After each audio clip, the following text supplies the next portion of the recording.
আসসালামু আলাইকুম ওরহমাতুল্লাহি ওবারাকাতুহু। আলহামদুলিল্লাহি ওয়াহদা ওয়াসসালাতু ওয়াসসালামু আলা মান লা নাবিয়্যা বাদা। আউযু বিল্লাহি মিনাশ শাইতানির রাজিম। বিসমিল্লাহির রহমানির রহিম। বাল্লিগু আন্নী ওয়ালাউ আয়া। আমার পক্ষ থেকে একটা হাদিস জানা থাকবে প্রস্তুত রাহুল মুসলিম বুখারী। আজকের বক্তব্যের বিষয় হলো বিয়ে কাজী ইসলামে কাজী বলতে কি বুঝি আমরা এবং বিয়ে কে পড়াবে এ বিষয়ে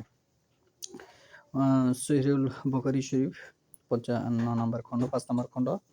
এখানে হাদিস দ্বারা স্পষ্টভাবে বোঝা যাচ্ছে যে মেয়ের বিয়ে পড়াবে মেয়ের পিতা এবং ছেলে বলবে যে কাবিল তু, আমি গ্রহণ করলাম।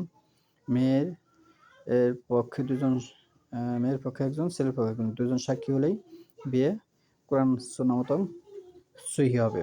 যেমন এখানে একটি হাদিস আমি উপস্থাপন করি।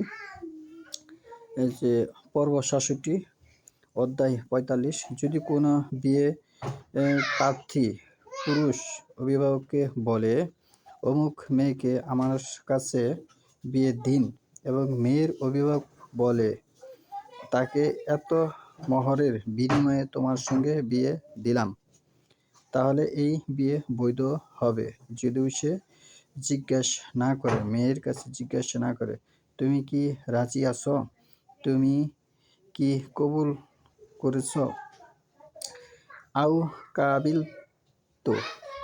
তাহলে এখানে বাংলাদেশে ভারত উপমহাদেশের মানুষ কবুল বলে সেটা বুঝেছে, কিন্তু হাদিসের ভাষায় কাবিল তো শব্দটা আমি গ্রহণ করলাম।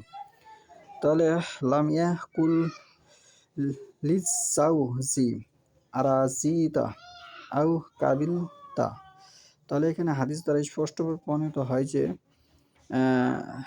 যার যার মেয়ের বিয়ে তার পিতাই দিবে এবং ছেলে শুধু বলবে কাবিল তো, আমি গ্রহণ করলাম। কবুল কোনো কোরআন সুন্নাহ মোতাবেক আমি হলফ করে বলতে পারি, কোরআন সুন্নাহ মোতাবেক কবুল কোনো জায়গায় নেই, সেখানে কাবিল তো শব্দ ব্যবহার হয়েছে। এবং বিয়ের মধ্যে কাজীর কোনো পন্থা নেই।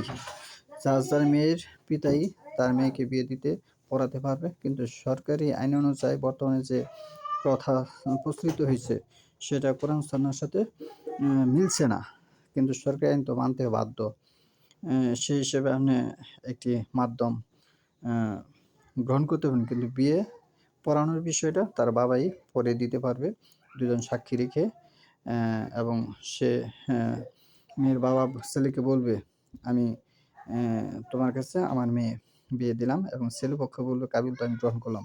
তখন বলবো আলহামদুলিল্লাহ। এই কথা ৩ বার বললেই তার বিয়ে হয়ে যাবে। এবং বিয়ের জন্য অলিমা করতে হবে, সেটা বাধ্যতামূলক। সেটা ছাগল দেয়া হোক, গরু দেয়া হোক, যার সামর্থ্য অনুযায়ী অলিমা করা রাসূল সাল্লাল্লাহু আলাইহি ওয়াসাল্লামের আদেশমূলক হাদিস।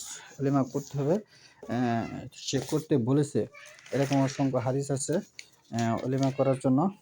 যেমন ৫১৬৯, ৫১৭১ অলিমা করতে হবে বাধ্যতামূলক। অলিমা ছাড়া বিয়ে শুদ্ধ হয় না, এটি হাদিস দ্বারা স্পষ্ট বোঝা যায়। কিন্তু কাজীর এখানে কোনো সম্পর্কিত নেই। কারণ যদি নির্দিষ্ট কোনো কাজী থাকতো তাহলে আল্লাহ রাসূল সাল্লাল্লাহু আলাইহি ওয়াসাল্লাম পৃথিবীর মধ্যে শ্রেষ্ঠ কাজী থাকতো, সে সকল সাহাবীর বিয়ে পড়াতো। এরকম কোনো হাদিস বোঝা যায় না স্পষ্টভাবে। এবং কাজীর নিয়ম যদি থাকতো তাহলে আবু বকর, ওমর রাদিয়াল্লাহু আনহু শুধু তারা বিয়ে পড়াতো, এরকম হাদিস কোরআন হাদিস দ্বারা বোঝা যায় না, স্পষ্ট নয়। যেগুলো আছে সেগুলো জাল এবং জয়ীফ। তাহলে আমার মেয়ের বিয়ে আরেকজনে দিতে পারবে না, এটি হাদিস দ্বারা স্পষ্টভাবে বোঝা যায়। যার মেয়ে সে তার পিতাই পড়াবে বিয়ে।